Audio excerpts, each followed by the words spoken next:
Good morning to everyone. I am Tia Nil, studying in second year.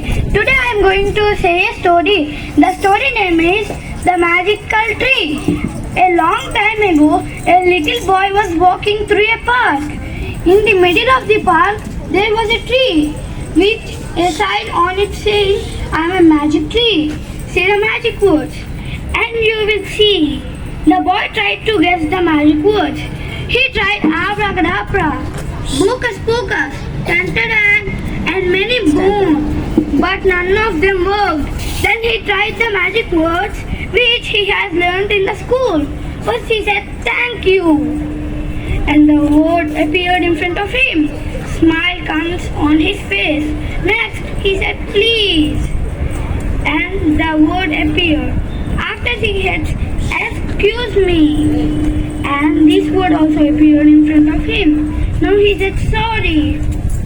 And that word also appeared in front of him. Now he is very happy. Finally he said, I love you. And the tree replied, I love you too. Boy hugged the tree and went home with a big smile. Thank you.